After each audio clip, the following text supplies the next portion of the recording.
Good morning po. Magandang umaga po sa ating lahat. Last week po, malakas ang ulan. Ngayon po, mainit ang sikat ng araw. Praise the Lord po sa ulan. Praise the Lord po sa init. Praise the Lord po sa kuryente. Sino po ang nawala ng kuryente kagabi? Madami po, no? Kaya nga po, tayo po ay answered prayer, nagkakuryente po kagabi. Nakatulog po tayo ng maayos at nakarating sa church ng masigla. Amen. Sabihin mo nga sa katabi mo, masaya kung nandito ka. Nakangiti ba kayo nung sinabi mo? Baka naman hindi po kayo nakangiti. Huh? So, praise the Lord po. Sabi po kasi, in all things, give thanks. Diba po? So, pasalamat po tayo sa mainit. Salamat po tayo sa ulan. Salamat po tayo sa kuryente. Okay po. So, tayo po. Magandang umaga rin sa mga kasama natin online. At ipagpapatuloy po natin ang ating pag-aaral in Ephesians chapter 5. Walk as light. Part 2. Part 2 po tayo ngayon. Kung wala po kayo last Sunday, pwede nyo pong i-replay yung message natin last week. So, andun po tayo sa verse 11 to 14. I will be reading from ESV. Take no part in the unfruitful works of darkness, but instead expose them. For it is shameful even to speak of the things that they do in secret. But when anything is exposed by the light, it becomes visible. For anything that becomes visible is light. Therefore it says, awake, O sleeper, and arise from the dead, and Christ will shine on you. Purihin po ang pagkabasa ng salita ng Diyos. Tayo po muna ay manalangin. Thank you, Father. Thank you, Jesus. Thank you, Holy Spirit. Maraming salamat po aming Ama sa umagang ito. Salamat po sa araw na ito na kami po ay narito sa inyong tahanan to worship you and to listen to your word. Dalangin po namin na buksan niyo po ang aming mga puso't isipan, ang aming pong mga espiritu, nang sa gayon ang inyong pong mensahe ay tunay na tumimo at magkaroon ng kapangyarihan sa aming pong mga buhay. Even those who are with us online, Father, speak to them. We love you, we praise you in Jesus' name. Amen and amen. Palakpakan po natin ang Panginoon. So, Ephesians 5:11, sabi po, take no part in the unfruitful works of darkness, but instead. Sabi po sa NASB, do not participate in the useless deeds of darkness. Take no part, do not participate. Ito pong word na ito ay parang similar dun sa ating napag-usapan last week. Sa verse 7, ang sabi po, therefore, do not be partners with them. So, partners, ngayon naman po, taking part or participating. Ang dalawang salitang ito, bagamat feeling natin ay similar, ay mayroong pong malaking pagkakaiba. To partner is to join them. To partner is to join them. To participate is to share in common with them. Verse 7 says, to partner. You join the deeds of darkness. But when you participate, you share in common with the deeds of darkness. Kung ikaw ay partner, yung illustration natin last week, maaaring ikaw ay nandun lang, nakisama lang sa grupo. Kung mayroong grupo ng magkakaibigan, dumating ka doon at sila ay nagchichismisan, pagdating mo doon, nakinig ka na rin, oh, talaga? Grabe. You are partnering with them. Pero kung ang grupo ng magkakaibigan ito yung chichismisan at dumating ka, ay, talaga? Eto pa. Kararating ko lang, di ba? Pero ang dami kong dala. you share in common with them. Kung may grupo dito ng nagiinuman at dumating ka, nakiupo kayo, are partnering with them. Masama po. Pero mas masama din kung you are participating with them, may grupo ng nagiinuman, dumating ka, mga kumpare, meron akong dalang pork sisig, chicharon, at isa pang bote. You share in common with them. But brothers and sisters, take note, pareho pong masama. Pero pinapakita lang po yung levels dito ni Pablo. Na maring sa una, nandun ka lang naman. Maring sa una, nakikinig ka lang naman. Pero sa sumunod, kasama ka na sa nagko-contribute ng mga chismis. Kasama ka nag-contribute ng mga nagja-judge sa ibang tao. Sa susunod, kasama ka na sa nagdadala ng bote. Sa susunod, kasama ka na sa nagsisend ng USB ng papanoorin ninyo. First, you become partners with them. Then you share in common with them. Meron na kayong common denominator. Ang himok po sa atin ng salita ng Diyos, take no part in the unfruitful works of darkness. To participate po in its original Greek, hindi ko na po sasabihin yung Greek word, is to fellowship. Nabanggit din po yan kanina sa ating celebration of the Lord's table. To fellowship is something deeper. Hindi po yung nakikain ka lang. Sinasabi po ni Sister Nicole, we fellowship with God when we are celebrating the Lord's table. It's a communion. Now, when we participate in the useless deeds of darkness, tayo po ay nakikipag-fellowship with them. Paring pong sa ating pagkakaintindi ang fellowship ay ito po. Tawag natin fellowship. Dati po ang pangalan ng ating iglesia ay Bukal Christian Fellowship. We fellowship with one another. Mababaw pong sense. Yung fellowship na akaala natin ay nag-uusap tayo, nagkakwentuhan tayo, nagkakainan tayo. Brothers and sisters, fellowshipping is having something in common and sharing it with one another.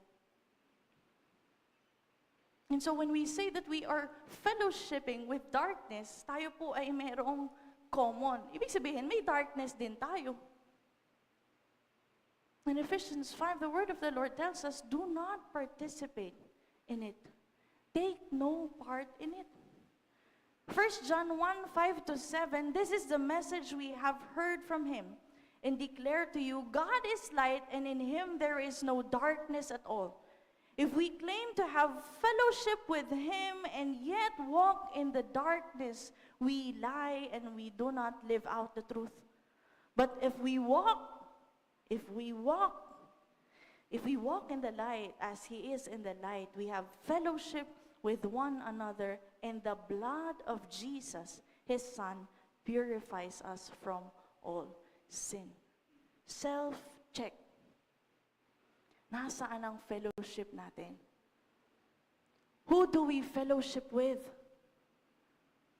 Kanino tayo sharing in common? Kanino tayo may common denominator? Is it with the world? Or are we fellowshipping with God as we have been told in the Holy Communion?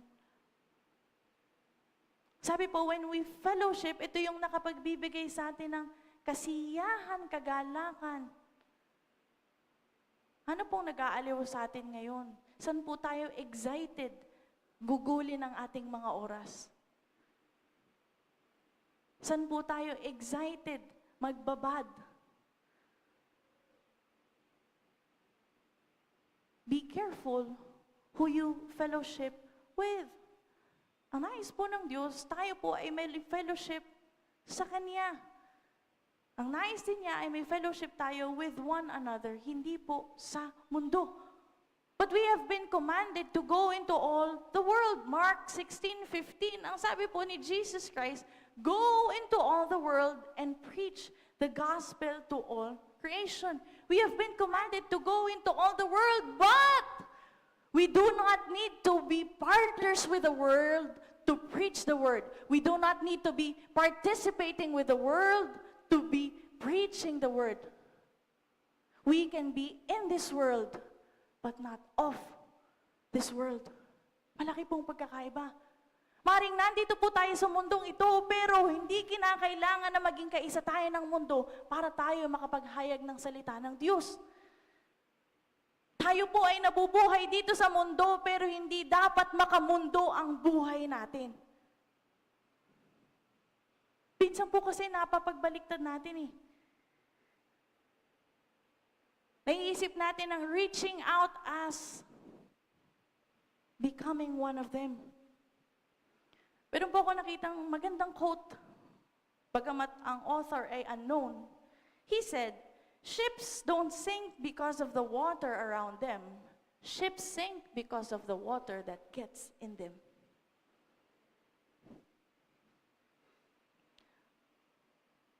Ang ship po, o ang barko, ay inimbento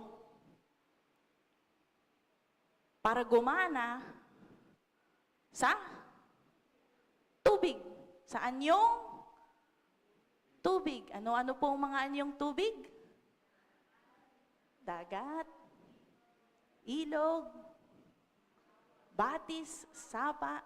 Tama na po.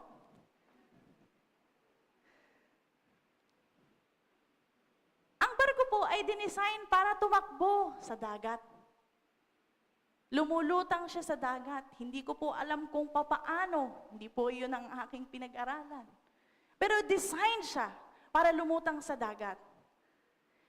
Ship on water. On. Nasa ibabaw po, mga preposition.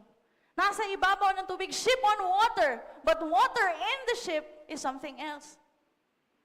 Pag pumasok na po ang tubig, kahit katiting po, nabutas. Baka maging Titanic na po yan. Lulubog po yan. Ganun din po sa atin. We were created to be in this world. Na mamuhay sa mundong ito. But when sin entered the world, andito pa rin naman tayo. Hindi po tayo inalis ng Diyos. At nagkaroon po tayo ng Great Commission. Ang ating pong assignment is to go into all the world and preach the gospel. Lumabas tayo, pumunta tayo sa mundo. Hindi po tayo ang pasukin ng mundo. Because once we do that, gumagawa po tayo unti-unti ng stronghold sa ating pong mga buhay. Again, nabanggit po natin last week, hindi po tayo pwedeng makipaglaro sa kaaway. Hindi tayo pwedeng makipaglaro sa kasalanan. Even Jesus was in the world. Siya po ay pinanganak, nabuhay, nagministeryo sa mundo. But He was able to preach the good news. He was able to do the Father's will. He was able to do His assignment without being of this world, without actually sinning even once. Hindi po tayo Diyos. Hindi natin kayang hindi magkasala. We will fall. We will falter. Pero po napakagandang ehemplo na binibigay po sa atin ng ating Panginoong Hesus. Maari po tayong mamuhay sa mundo nang hindi po nagiging tulad ng mundo. Mark 2:15-17. While Jesus was having dinner at Levi's house, many tax collectors and sinners were eating with him and his disciples, for there were many who followed him. When the teachers of the law, who were Pharisees, saw him eating with the sinners and tax collectors, they asked his disciples, "Why does he eat with tax collectors and sinners?" On hearing this, Jesus said to them, "It is not the healthy who need a doctor, but the sick. I have not come to call the righteous, but sinners." Si Jesus Christ po, nung nandito siya sa mundong ito, He was fellowshipping. Kumakain siya kasama ng mga makasalanan, kung tawagin ng mga Pariseo. Hindi nila alam, sila rin naman ay mga makasalanan. Mga tax collector, yung mga korap, mga gumagawa ng anomalya sa kanilang panahon. Kasama ni Jesus Christ ang mga ito, kumakain siya, nakikipagkwentuhan, pumupunta siya sa mga bahay ng mga taong ito. At sa tingin ng mga Pariseo, bakit yan si Jesus? Nakikipag-fellowship sa mga makasalanan. Bakit napunta sa mga bahay ng makasalanan? Kala ba namin matuwid yan? Jesus went to their houses, but Jesus never sinned with them. Di po siya nakikurakot dun sa mga tax collectors. Pero pa pong one time na nagtanong sa kanyang disciple, kanino nararapat itong coin na ito? Sabi ni Jesus, kanino bang inscription yan? Bigay mo kay Caesar ang para kay Caesar. In short, sinasabi niya, magbayad kayo ng tax kung tinatax kayo. Pero hindi niya ginagawa yung mga kasalanang ginagawa ng mga sinasamahan niya because he had a purpose. Si Levi po ay naging disciple niya. Hindi po nanatiling tax collector si Levi. And all the other disciples,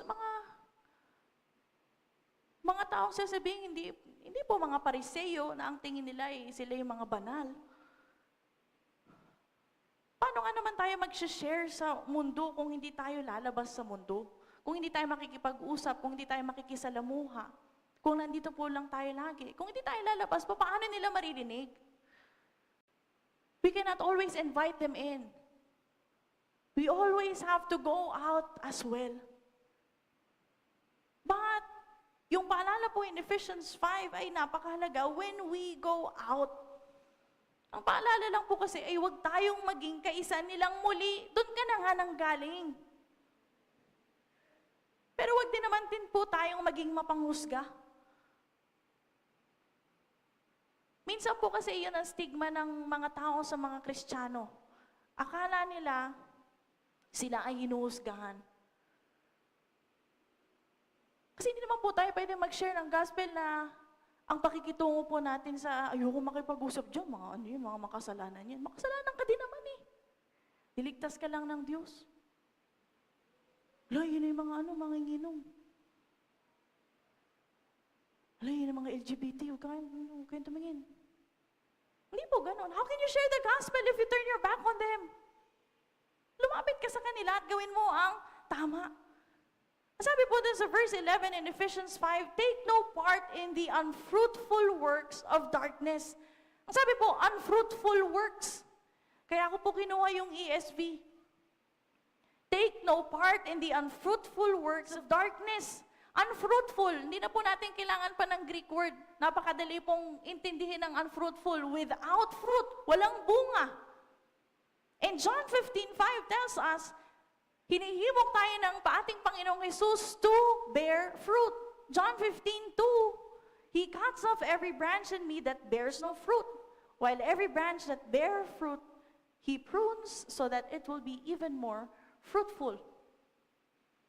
Sabi po ni Jesus Christ, verses 16 to 17, you did not choose me, but I chose you and appointed you so that you might go and bear fruit. Fruit that will last, and so that whatever you ask in my name, the Father will give you. This is my command. Love each other. Ilang beses na po nating natalakay na ang fruit po na sinasabi ni Jesus Christ sa John 15 is love. Kaya nga pong sinasabi ng fruit of the Spirit, it starts with love. The fruit that Jesus wants from us is love. Now, the darkness bears no fruit. It is unfruitful. Unfruitful deeds of darkness. Ang darkness po is unfruitful. Therefore, darkness is without love. And this is the exact opposite of what we have been told last month. Sabi sa atin ng salita ng Diyos last month, walk in. Magkakaiba po kayo na sinabi. Walk in love. 2 parts pa po iyon. Walk in love. Yung po'y sinabi sa atin ng salita ng Diyos last month to walk in love. Ngayon, kung tayo ay magpa-participate sa mundo, kung tayo magpa-participate sa darkness, mawawalan tayo ng pag-ibig because it has no fruit, it has no love. The world has no love. Darkness has no love. If we are talking about real love, genuine love, true love, God is love.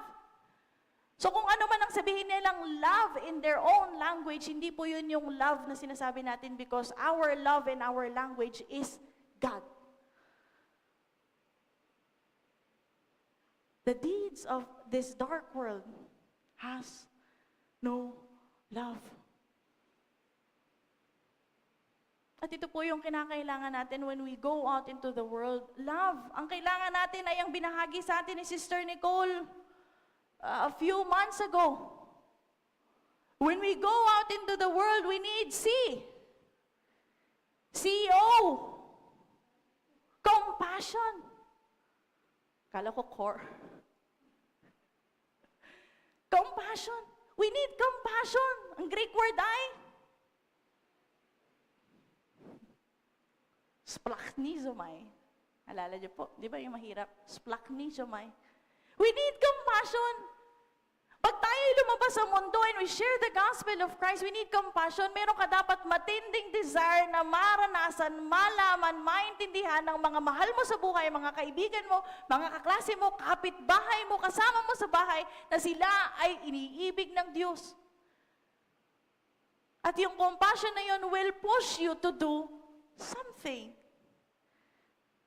Hindi mo mananatili dun sa talagang gusto ko sila makakilala kay Lord. Pray ka ng pray. Ano na bang ginawa mo? Wala naman pong masamang mag-pray. Napakahalaga pong ipanalangin yung mga taong mahal mo sa buhay. Pero kasama nung panalangin na yun, faith without deeds is dead. Kung meron kang pananampalatayang bukas ang pinto ng kaligtasan sa mga panahong ito, gumawa ka ng paraan para makapasok sila. We are the hands and feet of Jesus Christ in this world. So kung tayo po ay lalabasin, we need compassion. Di ba? Ito po yung pag-ibig. Kaya nga po inuna ni Pablo in Ephesians 5 to walk in love before you walk as light. Because you can never walk as light to this dark world if first and foremost you do not have love for them. Ba't mo pagtsatsagan yung kapitbahay mo kung di mo nga sila kilala? If you do not have love. Ba't mo pagtsatsagaan yung pamilya mo, lagi nga kayong magkaaway. Pagtsatsagaan mong imbitahan sa church, pagtsatsagaan mo share ng gospel. If you do not have love, you will not walk as light for them. But if you do have love for other people, if you do have love for your family, if you do have love for your friends, pipilitin mo, gagawin mo ang lahat ng makakaya mo para sila ay makakilala sa ating Panginoon. Kaya po inuna ng salita ng Diyos ang walking in love before we walk as light. Dahil kung wala po tayong pag-ibig sa ating kapwa, wala po tayong will, wala po tayong motivation, wala po tayong push. Yung compassion po, sabi ni Sister Nicole, yun po yung magpo-push sa atin to do something. Wala po tayong push to go out into the world na maranasan ng aking pamilya ang nararanasan kong buhay kay Jesus Christ. Ngunit, kinakailangan po natin patuloy na mapaalalahanang hindi lamang po pag-iibig ang kailangan natin, kundi kailangan din natin ng ilaw ng ating Panginoon. Kung puro pag-ibig lang po, baka magoyo tayo ng ating kaaway. Kaya nga, paalala sa atin last week, do not be deceived. Ang pananatili po natin dito sa mundo ay hindi po laro, kundi laban. Nakikibaka po tayo every single day against sin, against the forces of this dark world, sa kadiliman. Seryoso po ito, mga kapatid. Sinners love the darkness. John 3:19-21, this is the verdict. Light has come into the world, but people love darkness instead of light, because their deeds were evil. Everyone who does evil hates the light and will not come into the light, for fear that their deeds will be exposed. But whoever lives by the truth comes into the light, so that it may be seen plainly that what they have done has been done in the sight of God. Sabi po nung verse, ang mga taong makasalanan, mahal po nila ang kadiliman. At kung mahal nila ang kadiliman, galit sila sa Diyos. Galit sila sa ilaw.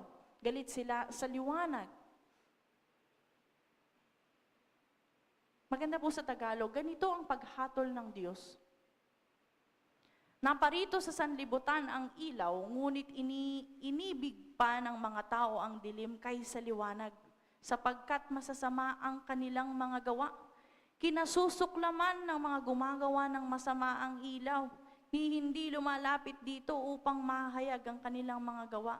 Ngunit ang namumuhay ayon sa katotohanan ay lumalapit sa ilaw upang maihayag na ang mga ginagawa niya ay pagsunod sa Diyos. Alalahanin po natin na once upon a time, tayo po ay kinuha ng Diyos mula sa kadiliman.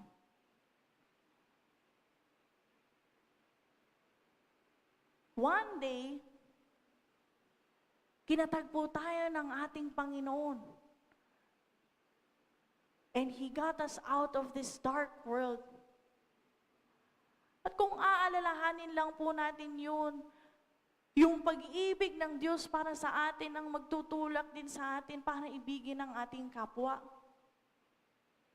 At kung papaano nating makikitang dinala tayo sa ilaw ng ating Diyos, ito rin po yung magtutulak sa atin para naisin, nasain ng mga kasama natin, mga mahal natin sa buhay ay maranasan din po ito. Colossians 1:13, iniligtas niya tayo sa kapangyarihan ng kadiliman at inilipat sa kaharian ng kanyang minamahal na anak. 1 Peter 2:9, but you are a chosen people, a royal priesthood, a holy nation, God's special possession, that you may declare the praises of Him who called you out of darkness into His wonderful light. He called us out of the darkness into His wonderful light. Hindi lamang po tayo tinanggal sa darkness, dinala pa tayo sa ilaw. Sabi natin, last week ginawa pa tayong ilaw. We are not just in the light, we are the light in the Lord. Kung ngayon, ano po ang dapat nating gawin? Ephesians 5:11, again, take no part in the unfruitful works of darkness, but instead, expose them. Expose them. Yun daw po ang dapat nating gawin.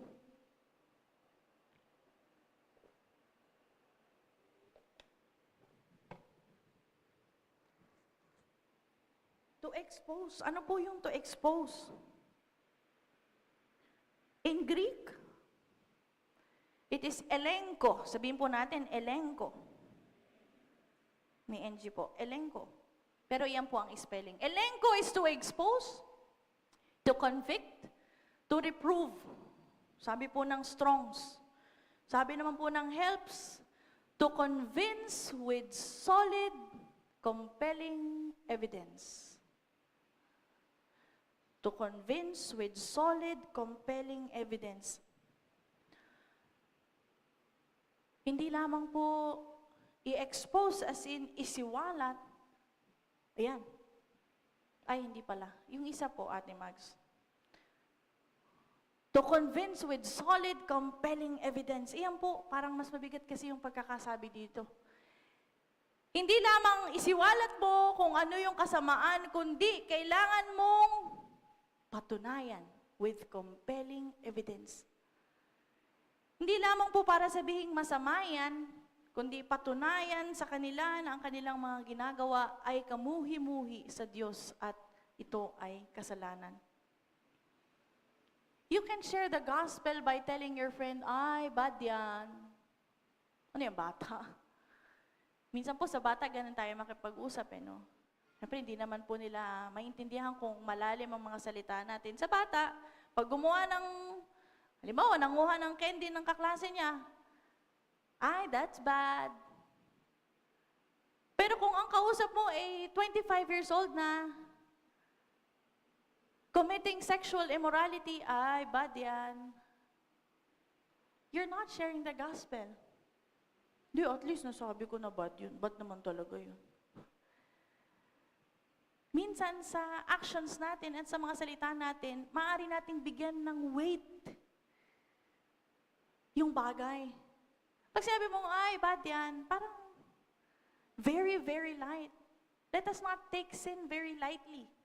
Sabi natin last week, sin is sin.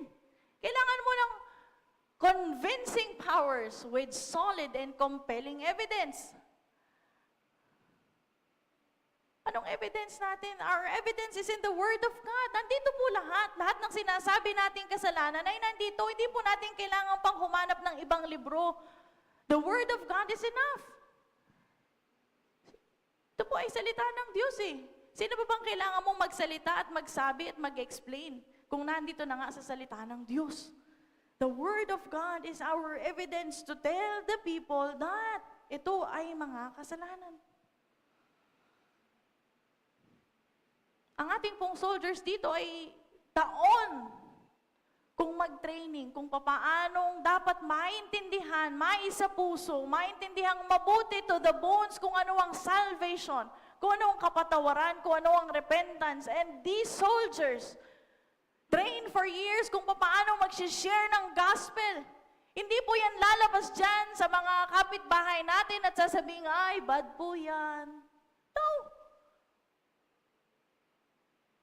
We will tell them that this sin is sin.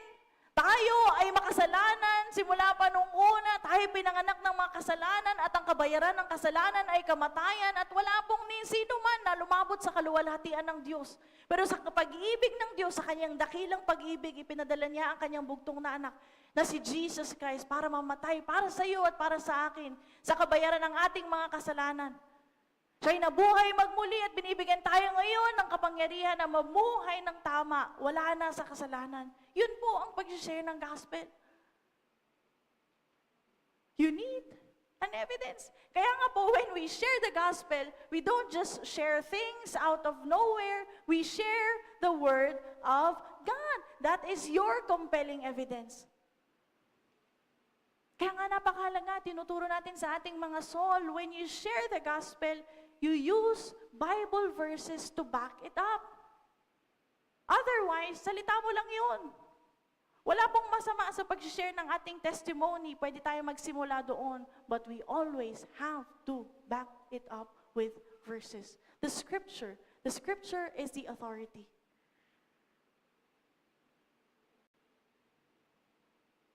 Wala pong masama kung gumamit tayo ng devotional books, ng our daily bread, ng kung ano pa man yan. But we always have to back it up with God's Word. Wala pong masama sa sinabi ni Kuya Sam sa kanyang preaching. Wala pong masama sa sinabi ni Ate Shell sa kanyang preaching. Pero mas mahalaga po kung ano yung sinabi ng Diyos na binanggit niya sa kanyang preaching. Hindi po tayo puro kwento dito. Kaya nga po, ang pinipreach natin ay ang salita ng Diyos. Hinihimay po natin.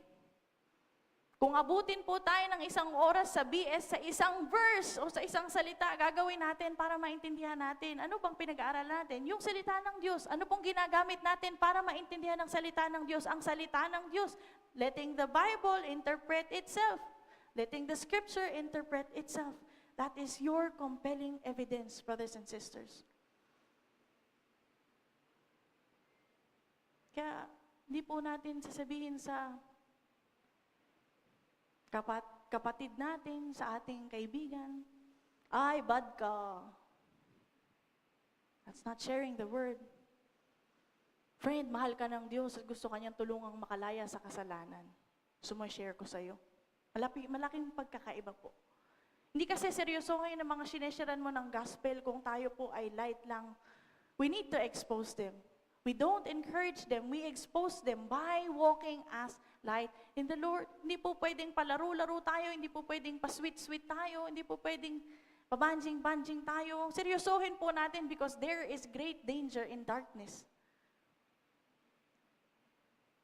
Lalo na kung matagal na tayo sa Panginoon, sineseryoso po tayo ng kaaway. Lalo na kung ginagamit ka na ng Panginoon sa ministeryo, lalong sineseryoso ka ng kaaway. Kaya huwag kang mag-isip na habang malalim ka na sa Panginoon, habang matagal ka na sa Panginoon, wala ka ng pagsubok. Baliktad po. Habang malalim ka na sa Panginoon, habang matagal ka na sa Panginoon, lalong gusto ka ng kaaway na kunin. Lalong gusto ka ng kaaway na asarin. Lalong gusto ka ng kaaway na ma-deceive. Brothers and sisters, kaya po hindi tayo titigil na magpaalala, mag-encourage, magpalakasan because ito po yung realidad. Nandito pa rin po tayo sa ating dark world. Yung deception na pinag-usapan natin po last week, ang deception ng kaaway, ginagamit niya po ang darkness. The devil works like this.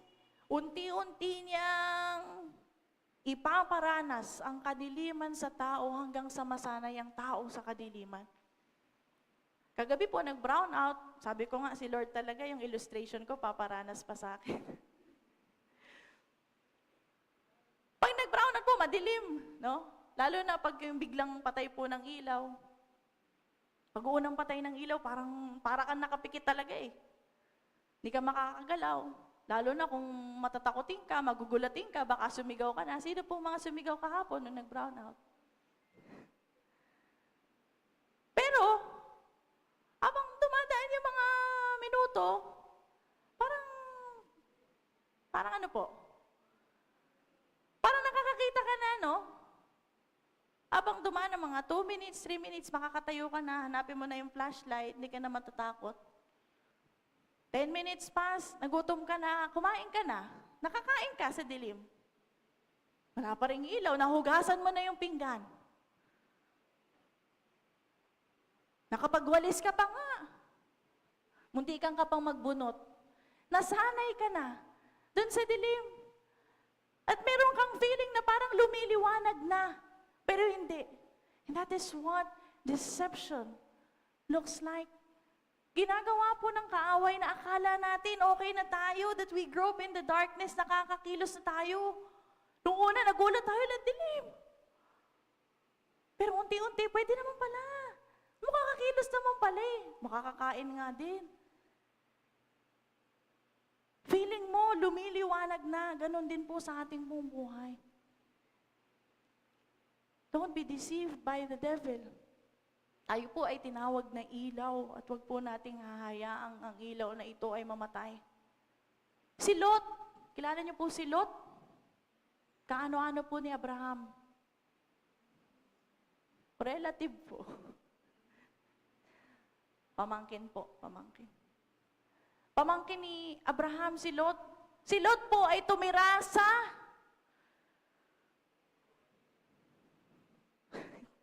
di pa natin napag-aralan. Tumira po siya sa Sodom. Ando siya sa Sodom eh. At tumating po ang pagkakataon, sabi ng Diyos, iwa-wipe out niya ang Sodom and Gomorrah. But Lot was there. Naninirahan po siya doon. Yung Sodom and Gomorrah ay nuknukan na po ng makasalanang mundo. Masyado na pong nagkakasala sa Diyos, kaya gustong i-wipe out ng Diyos. Si Lot po ay isang mananampalataya. Naniniwala siya kay Yahweh, naniniwala siya sa Diyos, naniniwala siya tulad ni Abraham. Pero nung nanirahan siya doon, namatay po ang kanyang ilaw. Kaya to the point na mawa-wipe out na ang Sodom and Gomorrah, hindi niya maakay ang pamilya niya. Hindi po maniwala ang kanyang pamilya, iwa-wipe out ng Diyos to, lumayas na tayo dito.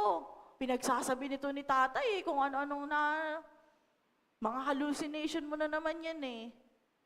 Di po niya naakay. Even his wife, ang kanya pong wife, naging asukal po. Asin. Naging asukal, naging brown sugar daw po. Naging asin po, a pillar of salt. Si Lot po ay naniniwala kay Yahweh, but when he was living in a dark world, his light was put off. Bagamat po si Lot, naligtas po siya. Naligtas po siya sa kahabagan ng Diyos sa kanya pong buhay. Dahil na rin po kay Abraham.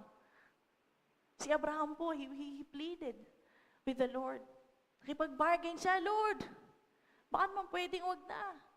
He bargained with the Lord. Naligtas po si Lot. Pero yung kanyang sambahayan hindi po naligtas. Yung kanyang bayan ay hindi naligtas. Sa ilang taon pong nanirahan si Lot doon, sayang. Wala siyang naisama. Self-check. Tayo po ba ay Lot Christians? Bagamat tayo po ay ligtas. Kamusta po yung kasama natin sa bahay? Kamusta po yung kasama natin araw-araw? Kamusta yung tatay natin, nanay natin, mga kapatid natin, mga kaibigan natin? We may be saved, but as we live in this dark world, baka po unti-unti nang namamatay yung ating ilaw at hindi na tayo nakakapagbigay ng ilaw ng Diyos sa iba pong mga tao. Wala pong masama if we are living in a Sodom and Gomorrah world. But kinakailangan po tayong mag-expose with our light. Kamusta po ba ang mga ilaw natin? Nakadim po ba? Naka-warm po ate, kasi mas maganda yung ambience kapag ka naka-warm. Naka-off po ngayon, medyo lobat po ako eh. Wala akong masyadong yung energy from the Lord, kaya medyo naka-off yung light ko po ngayon. Pero switch naman. Anytime naman kailangan ako sa ministry, go naman ako dyan. Anytime na kailangan ng prayer, okay naman ako dyan. Pero medyo ngayon naka-off lang ako, low-key lang ako. Yung po yung, medyo lang tayo ngayon. Relax, relax. Ba, hindi po ino-on and off ang ilaw natin. Hindi naman po tayo lampare. Hindi naman po tayo lampshade. Sabi po nung verse natin last week, ang ilaw po natin, tila baga araw. Ang araw po, hindi po tumitigil ang pagsinag. Sadya pong ang mundo ay miikot. Mawawala lang sa paningin natin. Pero hindi po tumitigil. Simula nung likhain ng Diyos ang araw in Genesis 1, hindi po tumigil ang pagsinag ng araw. And we will shine like the sun, sabi po ni Jesus Christ. Now, tingnan po natin. Kamusta po ang ilaw natin? Kahapon po si Lali, kagabi, brown out. Gusto niya pong maglaro. Hindi po siya makalaro. Gusto niya mag-painting. Sabi niya, I want to paint. Pero po madilim. Sabi ko, you can't paint because there's no power, there's no light. Why is there no light? Sabi ko, there's no power. Siyempre po, pagka mag-explain ka sa bata, minsan po hindi mo ma-explain bakit brown out. Di ko alam kung first time niya bang ma-experience yung brownout. Punta po siya, tutungtong siya dun sa sofa, binuksan niya yung ilaw. There's no light. Sabi ko, yeah, I told you, there's no light. Sinabi ko na nga sa'yo, walang ilaw, hindi kita matutulungan. Sabi niya, I want to paint, I want to paint. There's no light. Why is there no light? Siguro po mga 1,000,000 beses niyang tinatanong, bakit walang ilaw? Hanggang sa nagkailaw na po. Kahit na po anong gawin ko, dahil hindi po ako ang Meralco, hindi ko po mabibigay yung gusto niya. Brothers and sisters, if we are in a dark world and we have no light, we cannot do what God wants us to do. Kung tayo tinawag na Kristiyano bilang ilaw at wala kang ilaw, anong silbi mo? Para kang bukilya na wala namang bumbilya. But more than that, malayo po yung analogy natin eh. Araw nga po tayo. Imagine the sun with no light. Baka po magunaw ang mundo pagka ganun. Anything na may mangyari sa kalawakan po, mayroon pong malaking epekto sa mundo eh. And so imagine the sun without light. Ganun po tayo. Kung tayo tinatawag ng Diyos para mag-shine as the sun, and we don't shine as the sun, we don't even shine as a lamp, brothers and sisters, meron pong malaking pagkakaiba. Verse 12, for it is shameful even to speak of the things that they do in secret. Hindi po natin pwedeng i-expose ang darkness kung una sa lahat tayo ay takot. It is shameful even to speak of the things they do in secret. Nakakahiyang pag-usapan ng mga sinasabi, ang mga ginagawa ng mga taong makasalanan sa mundong ito. Sa katunayan, sila dapat ang nahihiya sa kanilang mga ginagawa, pero kabaliktaran po ang nangyayari. Ang mga Kristiyano ang takot. Takot na ma-reject, takot na matalikuran, takot na mawalan ng kaibigan, takot na mahusgahan. Why? Hindi tayo makapag-share ng gospel kasi takot nga tayo. Ayaw mong share ng gospel yung kaibigan mo kasi baka ayaw ka na niyang kausapin sa susunod. Ayaw mong share ng gospel yung tatay mo kasi baka itakwil ka niya. Ayaw mong share ng gospel yung mga kaklase mo kasi baka sabihin corny ka. We are so afraid of the dark. Sila nga po yung dapat naging shameful of what they do. Kaya imbis na ini-expose natin sila, hahayaan na lang natin sila. That's what we do. Hahayaan na lang natin silang gawin ang kanilang mga ginagawa. Kaya mo na, wala na tayo magagawa dyan eh. Kaya mo na, ganyan naman eh, noon pa man eh, wala naman makakapagpabago dyan. Kaya mo na, baka magkagalit pa tayo pagkain na ng papaya. Kaya mo na, baka magtampo pa. Mas ayaw nating magtampo ang tao sa atin, but we grieve the Holy Spirit, brothers and sisters. When we turn our backs on the light, we grieve the Holy Spirit. Yung totoo, sinong sinasaktan mo ngayon? Ang pamilya, ang kaibigan, ang kapitbahay mo, o ang banal na spirito? Pag tayo po ay nagbulag-bulagan, nagpikit-pikitan, at nagpatay ng ating mga ilaw, we are taking offense against the Holy Spirit. Pag binigyan nga tayo ng regalo, tapos hindi natin ginamit, nagtatampo yung nagbigay sa atin eh. Ba't di mo ginagamit yung bigay ko? Parang di ko pa nakita. It's the same way. God has given us His light. The Lord is asking, where is the light? Asan yung binigay kong ilaw sa'yo? Asan ang ilaw ko sa'yo? Pwede mo bang sabihin sa Lord, Lord, naka-off po kasi ngayon eh. Day off ko po kasi ngayon bilang Christian.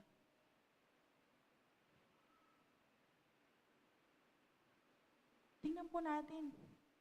Sino po bang mas mahalaga sa atin?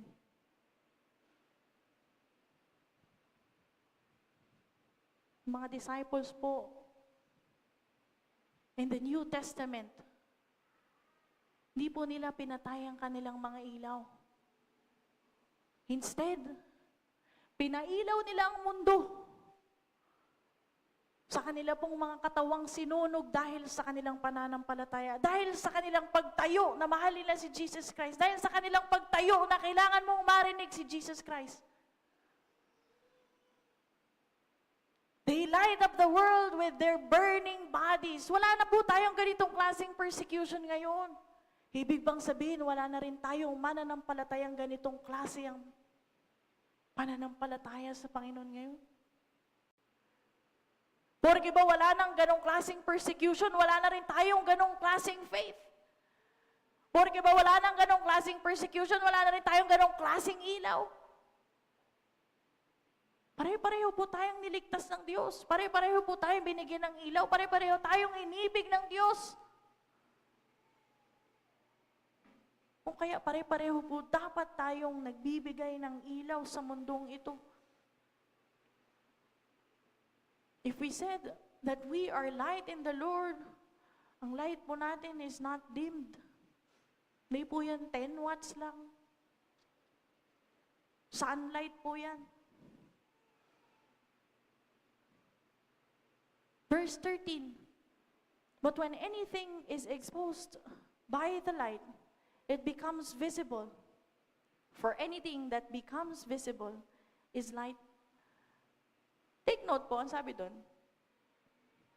when anything is exposed by the light, meron pong the. If anything is exposed by the light, pwede naman pong when anything is exposed by light. But the is very important because the light is the Lord. Just to remind us, it's not us, it's never us, it's the Lord in us. Ang light po natin ay nasa Panginoon. Hindi po porke sinabi mo sa isang taong gumagawa ng kasalanan, ang kanyang ginagawa ay mas makasalanan, ay makakalaya na siya sa kasalanan. Unless you expose that with the light of the Lord, hindi po siya magkakaroon ng kalayaan. Maaari pong tumigil sa pagchichismis ang isang tao dahil nakasakit siya ng kapwa, nag-away sila ng kaibigan niya, kakachismis niya, binungo ako magchichismis. Bukas makalawa, may bagong chismis na naman yan. Kahit na anong sabihin ng tao, magda-diet lang ako para mapangalagaan ko talaga yung katawan ko kasi talaga hindi nakasya yung pantalon ko. Bukas makalawa, naka 3 rice na naman yan. Kahit na ano sabihin ng tao, hindi na talaga ako iinom kasi talagang medyo nakakasama na yata sa kalusugan ko. Tsaka baka mahuli pa ako ng asawa ko. Bukas makalawa, umiinom na naman yan. Kahit anong sabihin tao, hindi na ako manonood ng pornography kasi baka mahuli ako ng nanay ko. Bukas makalawa, nanonood na naman siya. Kung ang nag-expose sa kanya ay sabi lang ng tao, kung nag-expose sa kanya ay takot lang sa tao, wala pong bisa. But if you expose darkness with the light of the Lord, ang isang tao nagchichismis na nakakilala sa Diyos at naintindihan niyang ang aking bibig ay pinagmumula ng papuri at pagsamba para sa Diyos. Therefore, lahat ng aking sasabihin dapat ay makapagluwalhati lamang sa Diyos. Hindi na ako magchichismis dahil binago na ako ng Diyos at meron akong pag-ibig sa aking kapwa. Dahil sa kapangyarihan ng Banal na Espiritu sa kanyang kaibuturan, kaya niyang hindi na nga magchismis. Ang isang taong umiinom at sinabi niyang naintindihan ko na sinasabi ng Diyos na ito nga ay kasalanan, ito ay hindi tama at ito ay nakakastambol sa aking mga kapatiran. Hindi na ako iinom dahil binigyan din ako ng kapangyarihan at kalakasang hindi na gawin ito. Kakayanin niya. Ang isang taong sabi, hindi na ako manonood ng pornography because I understand that my body is a temple of the Holy Spirit and the Lord has given me His power upang ako ay makalaya sa tinikala ng kaaway na ito. Ako ay titigil na and He can do it. If we expose darkness with the light of the Lord, we can.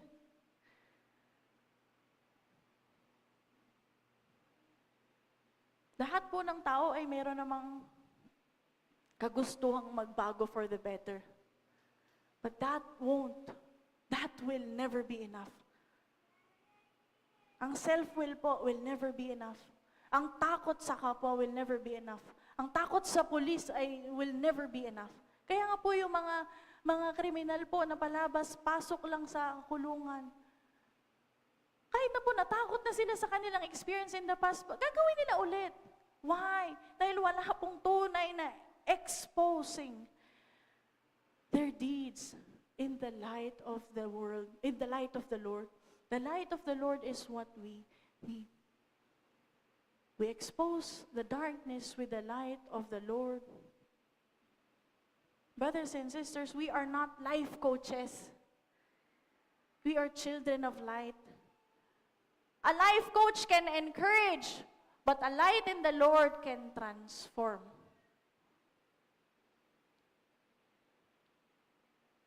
Do not desire to be influential. Pray to be transformational. Pwede ka maka-impluensya, pero ang impluensya mawawala rin yan. Fad. Uso. Ngayon, uso, pantropiko, sumunod, salamin. Bukas makawala-wala na yan. Iba na naman. Social media influencers. But when you transform, simula nung makakilala ka kay Lord 20 years ago, until now, you are in the Lord. That's transformation. Pero yung uso nung 10 years ago, hindi mo na nga maalala eh. Brothers and sisters, there's a big, huge difference. Why? Because, therefore, it says, verse 14, awake, O sleeper, and arise from the dead, and Christ will shine on you. What's the big difference, brothers and sisters? It's Christ. That is the big difference. Jesus Christ. Wala pong iba. Alam naman po natin ang lahat ng ending ng ating sermon. It's always Jesus Christ. Jesus Christ will shine on you. Yun po yung malaking pagkakaiba. When we go out into the world, meron po tayong purpose. To shine the light of Jesus Christ on them. We just don't go out into the world and makikihalubilo tayo. Hindi po ganun. We go out into the world and transform them through the light of Jesus Christ. Ang storya po ni Zacchaeus in Luke 19, hindi na po siguro natin basahin, masyado pong mahaba. Andun po si Jesus sa lugar ni Zacchaeus. Si Zacchaeus po ay isang tax collector. Ibig sabihin, sa paningin ng mga tao, siya ay isang makasalanan. Si Zacchaeus po ay maliit. Kaya umakyat po siya ng isang mataas na puno. A sycamore tree. Dahil gusto niyang makita si Jesus Christ.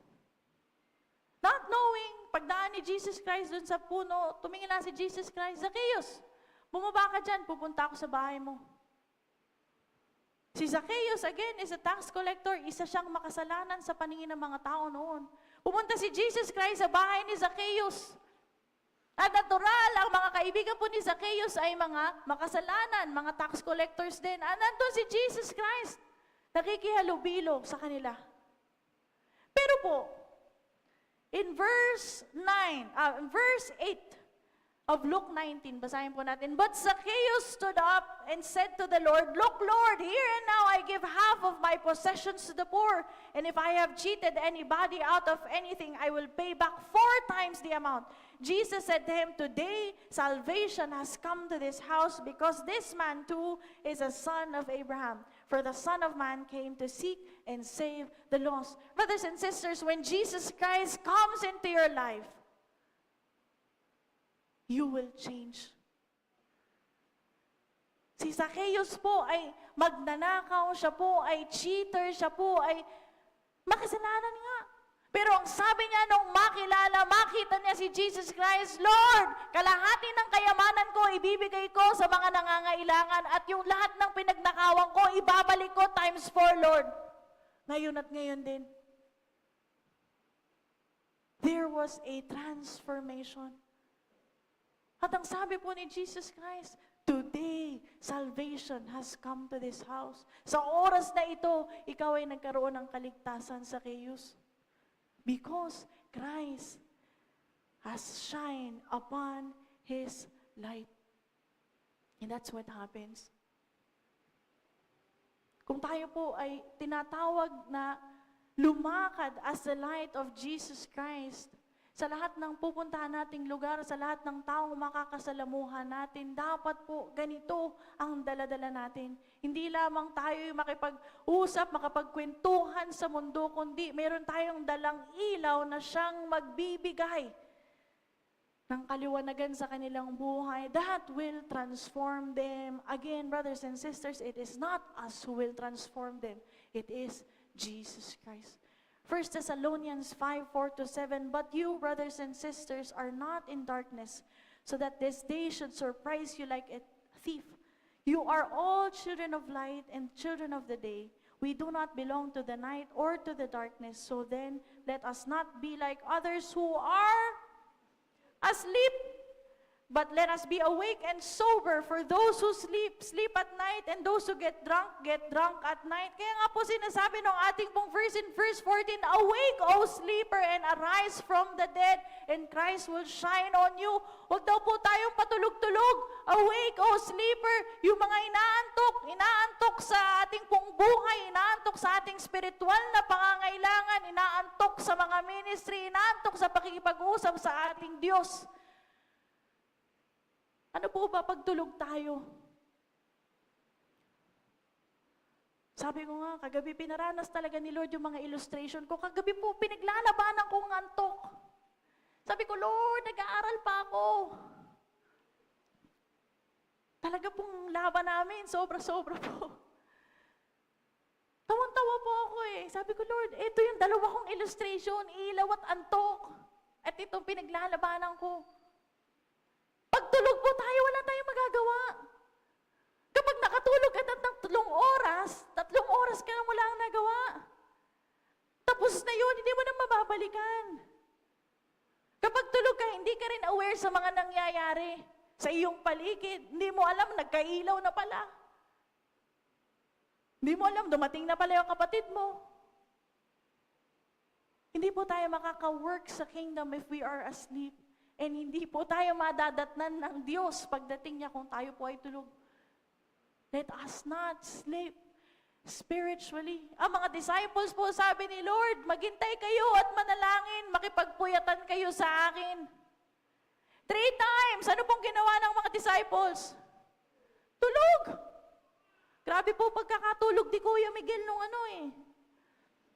dakilang pag-ibig, parang totohanan na Kaya nga huli siyang nagising nung naglalakad na sila Grabe po yung pagkakatulog ng disciples. 3 beses, imagine si Jesus na po yung kausap nila. Sabi ni Jesus, manalangin kayo kasama ko. Balik ni Jesus Christ, 3 beses po tulog yung mga disciples. Sabi naman kasi ni Jesus Christ, the spirit is willing, but the flesh is weak. Ang espiritu ay nakahanda, ngunit mahina ang laman. Kung kaya naman kinakailangan po nating paglabanan. Romans 13:11, and do this, understanding the present time, the hour has already come for you to wake up from your slumber, because our salvation is nearer now than when we first believed. Brothers and sisters, tama na po ang laro, tama na po ang pawarde-warde, tama na po ang relax. Sinabi po sa atin ng Diyos in BCC this year, the doors of salvation is open wide. Kung binigyan po tayo ng open doors, tayo po ay magtrabaho. Kung matagal na tayo sa ministry at medyo pabanjing-banjing tayo, kung matagal na tayo sa ministry at medyo nagpapahinga tayo, brothers and sisters, the Lord is asking us today to wake up, to arise, gumising ka na, manalangin ka, manampalataya ka at magtrabaho ka dahil binigyan ka ng ilaw for a reason. Shine forth your light in Jesus. Hindi mo kinakailangan maging preacher to preach the word. Hindi mo kinakailangan maging musician in the worship team to preach the word. Hindi mo kinakailangan maging dancer to show the light of Jesus Christ. Hindi mo kinakailangan, not necessarily in the ministry, to be a minister. Every believer, brothers and sisters, bawat isang mananampalataya ay binigyan ng ilaw ng Diyos.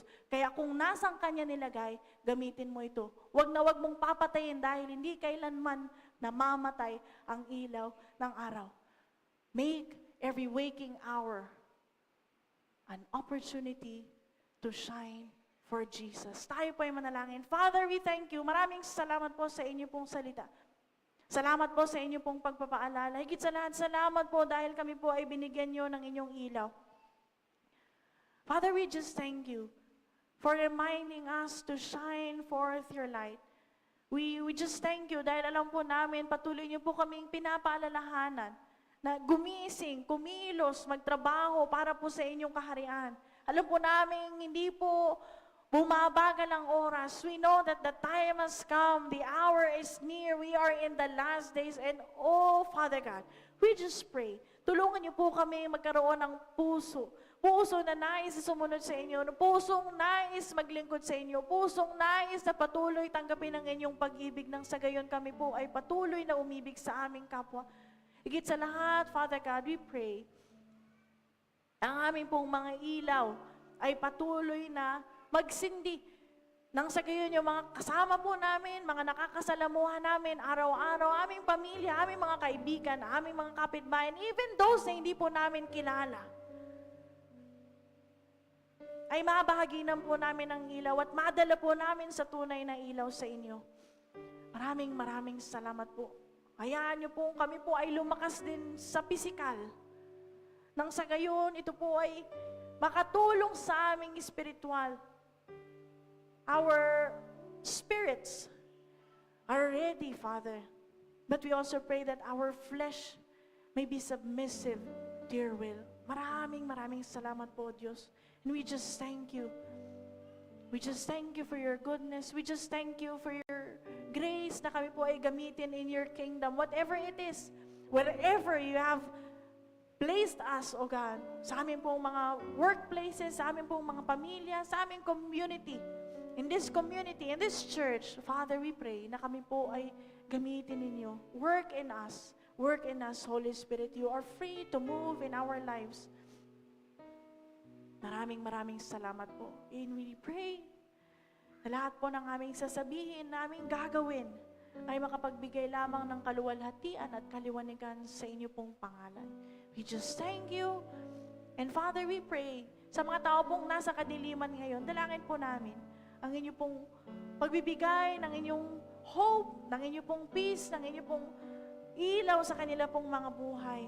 Patuloy niyo pong ipaalala that they have their lights inside of them. We especially pray for Sister Pat, for Brother Brian, sa kanila pong mga pinagdaraanan ngayon, bigyan niyo po sila ng kalakasan. We pray, Lord, kayo po ang magbigay din ng kagalingan sa kanila, sa lagnat, ubot sipon, and we especially pray for Nanay Herminia. Bigyan niyo po siya ng kagalingan sa kanyang mga bed sores.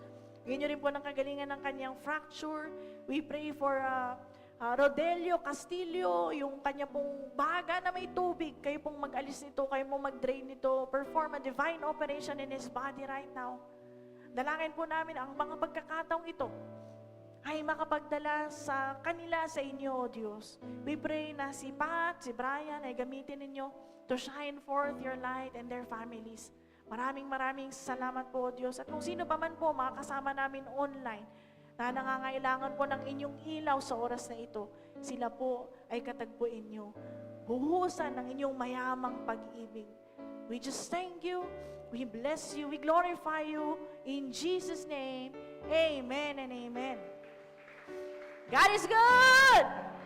And all the time, praise the Lord! Hallelujah!